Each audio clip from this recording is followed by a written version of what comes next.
James O'Keefe, Project Veritas, all kinds of palace intrigue. He apparently was put on leave. New York Magazine came out with a stupid hit piece on him. They've tried doing this. They tried doing this to them, to James O'Keefe. Something like, back in 2012, I think, is when they tried doing this. Before they tried doing a hit piece on him, and it just, it's goofy. And I noticed at no point in this trash hit piece did they mention, because they were talking about the Ashley Biden diary. And they have a meeting. They're scheduled. They're going to be talking about, I guess the future. He is Project Veritas. All of these, he is Project Veritas. Everybody who is on this board is just riding the coattails of his instincts and gumption. I've known James for over a decade.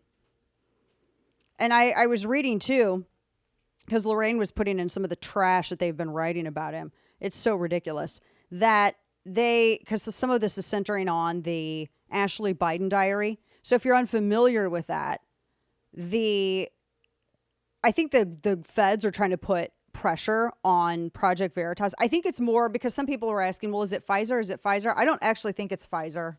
I don't think it's that. I think that it's the board who, they're morons. I said it. And I'm a donor. I can say whatever. You guys, I mean, they've been, the board who's making these decisions are probably buying their lunch today with some of the thousands of dollars I've given them. So the Ashley Biden diary, it sounds like it's the feds that are putting pressure on them for this. And the board members are weak and they're folding. That's what it sounds like. Now, if you're unfamiliar with that, Ashley Biden, who is literally, she's my age. I cannot imagine me writing in a damn diary like LiveJournal style. Like what? Get a jobby job. Remember when Biden said in one of his speeches that she was some kind of social worker? She hasn't been a social worker for like half a decade. I don't even know if she's worked. But she had this diary that was in the mattress of some flop house. Remember this? Because she had a drug problem and all this stuff. And it was in that diary that she wrote about taking showers with her dad. And it probably gave her like some kind of like sexual baggage, et cetera, et cetera. And a lot of weird questions. See, because this family are a bunch of freaks, that they do these things and their kids write about all of it. And then it just makes it to where it's, they have compromised them. And somehow there were people who got the, she left it. It's the same way that Hunter Biden sort of just abandoned his laptop. She left it at a halfway house.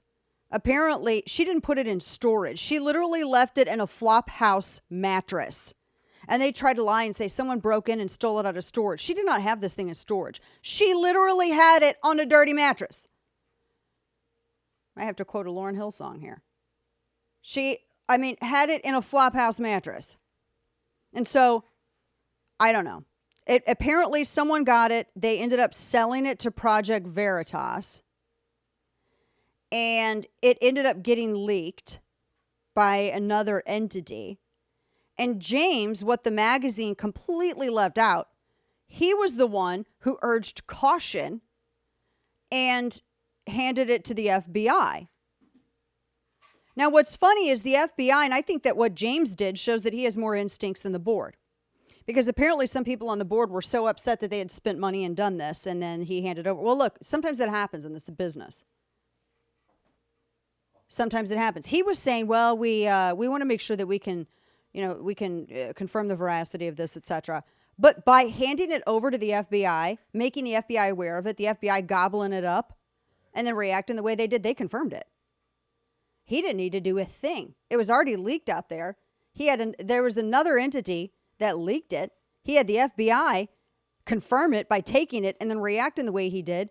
James did everything that he needed to do without actually doing it. It was a brilliant move. And the board, instead of being morons, should be recognizing this. Because I will not if Project Veritas without James is nothing, and I will not give that organization a damn dime, and I will go after them 6 ways to Sunday. I will consider them just another enemy op. I don't have time for this stuff. I hate conservatives that bring their garbage out to public. Rat bastards that bring their garbage out to public, and they betray people who work 10 times harder than they do. I cannot stand those people. They're clingers. They're grifters. I have nothing nice that I can say on public airwaves about them. God help him if I ever run across him in public. Ridiculous. I get mad about this because everybody should be talking about the videos that he's done with Pfizer, and instead, what are they talking about?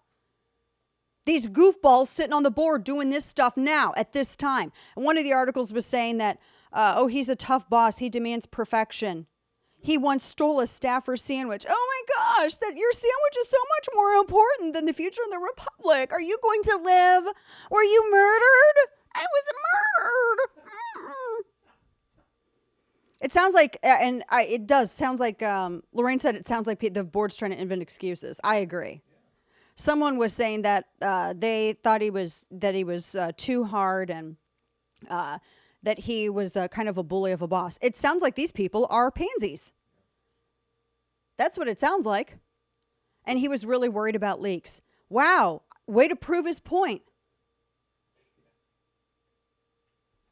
With conservatives like you, who needs Democrats? And I say conservatives very weakly. Oh man, I get mad. I would love to tell them off if I ever ran across them. But I have voicemails from them asking for money because I've donated a lot of money. I've got emails. I'm going to call one of them back after radio.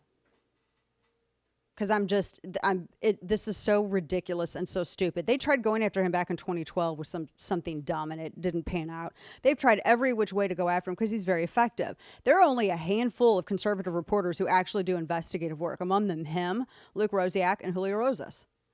Very few. Very, very few. There are a couple more. And that's pretty much it. Everyone else just sits and aggregates the same damn story over and over again. It's basically a bunch of editorials, and they take AP stories and they just aggregate it and they rewrite them. Or they'll put maybe a little editorialization in there. They actually do original work, and this is like $1 million video. And this is what the organization is doing. And the left is having a field day with it. I guess, better that this happens now than right before the election. Where everybody can focus on this, right? But instead of focusing on whatever October surprise comes out. But I just find this incredibly disappointing. Always be wary of conservatives who attack other conservatives publicly. And I know most of the people who've done it, and it's been my experience, they are some of the shadiest people out there.